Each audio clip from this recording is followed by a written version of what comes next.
মুখ্যমন্ত্রীর হাতে যে 12 থেকে 14টা দপ্তর আছে কোনোদিনই সেটা নিয়ে আলোচনা হয় না। মুখ্যমন্ত্রী তো বিধানসভার মালিক, কটাক্ষ করেছেন বিরোধী দলনেতা।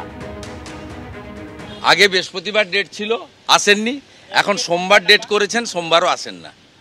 এবং স্বরাষ্ট্র দপ্তরের এই 14 বছরে স্বরাষ্ট্র দপ্তরের একবারে ডিসকাশন হয়েছিল, 13 বার গিলোটিনে পাঠিয়েছেন। আর স্বাস্থ্য দপ্তরের 2 বার ডিসকাশন হয়েছে, বাকি গিলোটিনে পাঠিয়েছে। মুখ্যমন্ত্রীর হাতে যে দপ্তরগুলো আছে 12-14টা দপ্তর, পার্বত্য উন্নয়ন পর্ষদ, মাইনরিটি অ্যাফেয়ার্স, আপনার ভূমি সংস্কার, কোনোটারই ডিসকাশন কোনোদিন হয় না। এবারে মুখ্যমন্ত্রী করতে পারেন, মুখ্যমন্ত্রী তো বিধানসভার মালিক, স্পিকার তো যা বলবেন তাই করবেন। মুখ্যমন্ত্রী এবারে করতে পারেন, কারণ বিরোধী দলনেতাকে তো বাইরে রেখে দিয়েছেন, 18 মার্চ পর্যন্ত বাইরে থাকবেন, অসুবিধা হবে না। একা বলবেন আর লাইভ করবেন।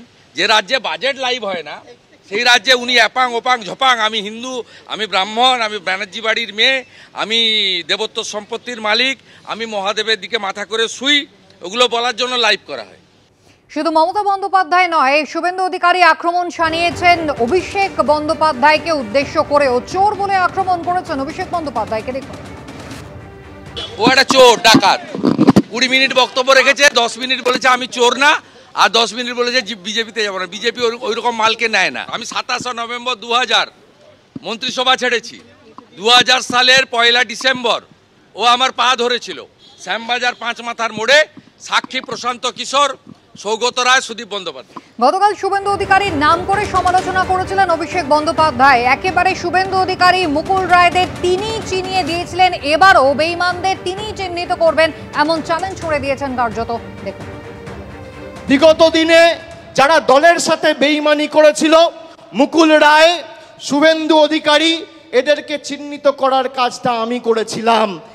আগামী দিনেও যদি কেউ দলের সাথে বেঈমানি করে, এদের চিহ্নিত করে এদের লেজে গোবরে করে প্যাকেট করে বাংলা ছাড়া করার দায়িত্বটা আমি আমার কাঁধে তুলে নিলাম। বাজারে রটিয়ে দেওয়া হচ্ছে অভিষেক বন্দ্যোপাধ্যায় বিজেপিতে যাবে। আরে আমার গলা কেটে দিলে কাটা গলা থেকে মমতা ব্যানার্জি জিন্দাবাদ বেরোবে। আমি বেঈমান নই।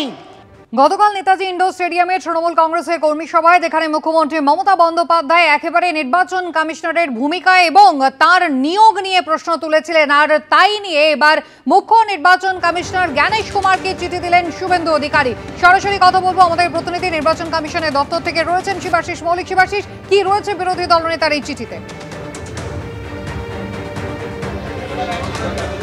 দেখো কুসুমিতা, আমরা জানি যে সকালেই কিন্তু জাতীয় নির্বাচন কমিশনার, মুখ্য নির্বাচন কমিশনার জ্ঞানেশ কুমারকে চিঠি দিয়েছেন রাজ্যের বিরোধী দলনেতা শুভেন্দু অধিকারী। এবং গতকাল মুখ্যমন্ত্রী নেতাজি ইন্ডোরে তিনি যে অভিযোগ করেছেন মুখ্য নির্বাচন কমিশনারের নিয়োগ সংক্রান্ত বিষয় এবং ভোটার লিস্টের বিষয়, অভিযোগ অনুযায়ী, মুখ্যমন্ত্রীর অভিযোগ অনুযায়ী ছিল দিল্লি এবং মহারাষ্ট্রে ভোটার লিস্টে কারচুপি করে বিজেপিকে সুবিধা করে দেওয়া হয়েছে। এবং মুখ্য নির্বাচন কমিশনার জ্ঞানেশ কুমারের নিয়োগের বিষয়ে মুখ্যমন্ত্রী বলেছিলেন যে সেখানে স্বরাষ্ট্রমন্ত্রীর সমবায় দপ্তরের সচিবকে বসানো হয়েছে বিজেপির লোক হিসেবে। এই যে অভিযোগ, সেই অভিযোগ নিয়ে কিন্তু ইতিমধ্যে বিরোধী দলনেতা তিনি জ্ঞানেশ কুমারকে চিঠি লিখে তিনি তার প্রতিবাদ জানিয়েছেন। এবং প্রতিবাদ নথিভুক্ত করতে জাতীয় নির্বাচন কমিশনের এখানে যে সিও অফিস রয়েছে, সেই সিও অফিসে এসেছেন শুভেন্দু অধিকারী এবং বিজেপির বিধায়করা। পরিষদীয় দলের এই সদস্যদের সঙ্গে শিশির বাজোরিয়া রয়েছেন। শিশির বাজোরিয়া বিজেপির পক্ষ থেকে, রাজ্য বিজেপির পক্ষ থেকে নির্বাচন কমিশনের সঙ্গে তিনি যোগাযোগ রাখেন। শিশির বাজোরিয়াকেও সঙ্গে এনেছেন শুভেন্দু অধিকারী। এবং তাছাড়াও 15 জন মতো বিধায়ক রয়েছেন, তারা এসেছেন। এবং তারা ইতিমধ্যেই যে অফিসের সামনে আমি দাঁড়িয়ে রয়েছি, জাতীয় নির্বাচন কমিশনের সিও অফিস, সেখানে কিন্তু শুভেন্দু অধিকারীরা তারা ভিতরে গিয়েছেন, তাদের প্রতিবাদ নথিভুক্ত করাচ্ছেন তারা। এবং তারপরেই তারা এসে তাদের যে অভিযোগ, সেই অভিযোগ সম্পর্কে বিশদে বলবেন। তবে সকালেই আমরা যে চিঠি পেয়েছি মুখ্য নির্বাচন আধিকারিকের কাছে, কমিশনারের কাছে, মুখ্য নির্বাচন কমিশনারের কাছে জ্ঞানেশ কুমারকে কিন্তু চিঠি দিয়ে নিজের অভিযোগ ইমেলে জানিয়েছেন রাজ্যের বিরোধী দলনেতা শুভেন্দু অধিকারী। একেবারেই শিবাশিস, তুমি আমাদের সঙ্গে থাকো। গতকাল তৃণমূল কংগ্রেসের কর্মী সভায় কি মন্তব্য করেছিলেন মমতা বন্দ্যোপাধ্যায়, দেখুন একবার।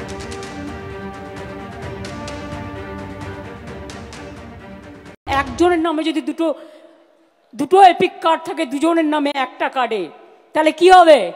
তাহলে আপনাকে ছাঁটাই করে দিতে 1 সেকেন্ড লাগবে, আর এটা করছে খোদ ইলেকশন কমিশনের ব্লেসিংসে, আশীর্বাদে। ডেটা অপারেটরদের লক্ষ্য রাখুন। আপনারা কি জানেন সদ্য ইলেকশন কমিশনার হয়েছেন কে? আমি শুধু পরিচয়টা দিচ্ছি আপনাদের জানবার জন্য, জেনে রাখা উচিত। মাননীয় স্বরাষ্ট্রমন্ত্রীর যিনি মাননীয় সচিব ছিলেন ডিপার্টমেন্টের, কোঅপারেশন ডিপার্টমেন্টের, তার সেক্রেটারিকে করে দিয়েছেন, প্রিন্সিপাল সেক্রেটারিকে, মানে তিনি ডিপার্টমেন্টের সেক্রেটারিকে করে দিয়েছেন চিফ ইলেকশন কমিশনার। টোটালটাই বিজেপির লোক দিয়ে ভরা। আবারও সরাসরি কথা বলবো, শিবাশিস মৌলিক রয়েছেন আমাদের সঙ্গে। শিবাশিস, অর্থাৎ এ রাজ্যের ক্ষেত্রে যখন নির্বাচন হয় সেখানেও যিনি নির্বাচনী প্রধান থাকেন তার বিরুদ্ধে যেমন, তার নিয়োগ নিয়ে যেমন বিরোধীরা প্রশ্ন তোলে, এবারও মুখ্যমন্ত্রীর সরব হওয়ার পাল্টা এই চিঠি শুভেন্দু অধিকারীর পক্ষ থেকে। একদমই তাই কুসুমিতা, ঠিক জায়গায় ধরেছ। সরকার বা শাসক দলের সুবিধার্থে সরকার নিজের লোক বসিয়েছে কমিশনে, এই অভিযোগ এ রাজ্যেও একাধিকবার কিন্তু বিরোধী দলের পক্ষ থেকে তোলা হয়েছে। এবং জাতীয় রাজনীতির প্রেক্ষিতে মুখ্যমন্ত্রী মমতা বন্দ্যোপাধ্যায়, যিনি জাতীয় রাজনীতিতে অন্যতম বিরোধী নেত্রী, সেই বিরোধী নেত্রী মমতা বন্দ্যোপাধ্যায় কিন্তু তিনি কেন্দ্রীয় সরকারের বিরুদ্ধে একই অভিযোগ করছেন। কেন্দ্রের শাসক দলকে সুবিধা দিতে বিজেপির লোক বসানো হয়েছে জাতীয় নির্বাচন কমিশনার হিসেবে বা মুখ্য নির্বাচন কমিশনার হিসেবে। ফলে এই কার্যত অভিযোগ একই, প্রেক্ষিত আলাদা, পরিসর আলাদা। এবং এবারে কিন্তু শুভেন্দু অধিকারীরা তারা বিজেপির, বঙ্গ বিজেপির সদস্য হিসেবে বা বঙ্গ বিজেপির বিজেপি পরিষদীয় দলের সদস্য হিসেবে রাজ্যের প্রধান বিরোধী দলের বিধায়করা তারা তাদের জেলায় কিভাবে ভোটার লিস্টে কারচুপি করছে রাজ্যের শাসক দল, সেই অভিযোগও আজকে কিন্তু নথিভুক্ত করতে এসেছে এই জাতীয় নির্বাচন কমিশনের সিও দপ্তরে। বিজেপি বিধায়করা 14 জন বিধায়ক রয়েছেন এবং সেই 14 জন বিধায়ক যারা যারা রয়েছেন তাতে কিন্তু দেখা যাচ্ছে একেবারে রাজ্যের যে প্রান্তিক জেলাগুলি, সেই প্রান্তিক জেলাগুলিকে নজরে রেখে সেখানে কিন্তু বিধায়কদের আনা হয়েছে। তারা এখানে এসে তাদের অভিযোগ জানাবেন যে ভোটার লিস্টে তৃণমূল কংগ্রেসকে সুবিধা পাইয়ে দিতে কিভাবে বাইরের লোক নথিভুক্ত করা হচ্ছে, এমন একটা অভিযোগ কিন্তু বিজেপির তরফে উঠে আসছে। যখন গতকালই মুখ্যমন্ত্রী ভিন রাজ্যের হরিয়ানা, দিল্লি থেকে লোক এনে বিজেপি তাদের সুবিধার্থে ভোটার লিস্ট সাজাচ্ছে, এমন একটা অভিযোগ কিন্তু মুখ্যমন্ত্রী মমতা বন্দ্যোপাধ্যায় করেছিলেন। ফলে ভোটার লিস্টে ভূত রয়েছে, এই অভিযোগ শাসকের, এই অভিযোগ বিরোধীর।